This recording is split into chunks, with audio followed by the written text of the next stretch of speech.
In Java version 1.8, there is new concept introduced called method reference for invoking methods with less code noise using Lambda expression. So hello all, my name is Ashay Patil and welcome to my YouTube channel Coding Pad. This is second video of series Java Async New Features. In this video, we are going to look into method reference in depth with multiple examples. So let's get started. On a high level, method reference is a shorthand notation provided by Lambda expression to invoke methods at a multiple level. So these methods can be at a object instance level, at a class instance level, at a static method level, or the constructor level. So in this video, we are going to look three majorly used method references: the object method, static method, and constructor method. The fourth one is very less used.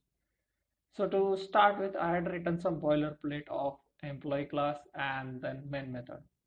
So let's say in an employee class we have ID and let's say boolean is manager, this way. Now what we wanted to write is basically getter methods. So I will quickly generate getter methods for this particular class. So here are our getter methods. Now let's say I wanted to write a functional interface called as iEmployee, which basically should have one abstract method as per our last video, and it returns me a boolean, basically check my manager status. Let's say it takes an employee as a object in an argument. Okay, now if you wanted to write it with Lambda expression, how we will be writing? iEmployee empinf, which takes an employee as an argument and it returns some boolean variable. So if you see the example which I had considered, we have is manager status. So let me invoke is manager, right? So this is how we can invoke the method of a object. Let's say, let me create employee object first. Employee equal to new employee e dot. Let me just put some defaults for now. I will create getters and setters in some time. So if I wanted to invoke this interface which I had created, so I can easily invoke it via this particular syntax using a Lambda expression, right? But the first one, object method reference technique, can also be written with very little amount of code, where I know what is my target method to be invoked. So rather than specifying the arguments EE, I will use a double colon operator to invoke this method, and this is it. This is how basically for this particular object which I'm invoking, the respective Lambda expressions referenced method will be invoked. So this is nothing but a shorthand notation to write this Lambda expression. If you see, we are still getting the same example answer. So now moving to the static method reference. So let's just create a static method in this class itself, which let's say give me a default employee, right? So it does not take argument for now. Now let's say I'm creating employee equal to new employee and returns an employee. Now with our iEmployee, let me quickly create another.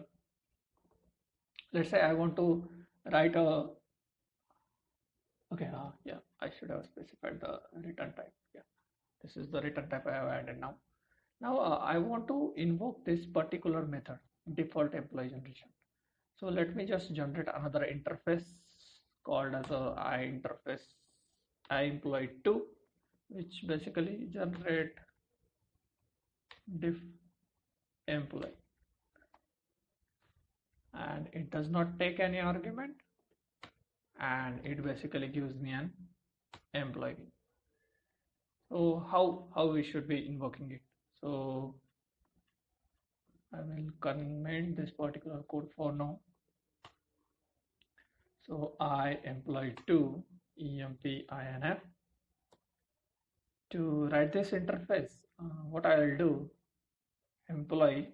So basically I will have a lambda expression like this, which does not take anything but returns an employee's default employee. So this is how I would have written in a lambda expression way. And suppose if I execute this particular interface invocation, basically lambda expression invocation, then I should be able to get an expected output, which is a new particular instance. Now to give a shorthand notation using method reference, I can easily invoke it by removing the lambda expression and using the double colon operator. It will be a same flavored output which we are going to get the new object. So this is the static method reference. Now coming to the third part, which is a constructor method reference. So let me quickly create two constructor. One with let's say only one argument of int id. I will just print sysout some statement one r constructor, and it says this dot id equal to id and this dot is manager equal to false. So this is my first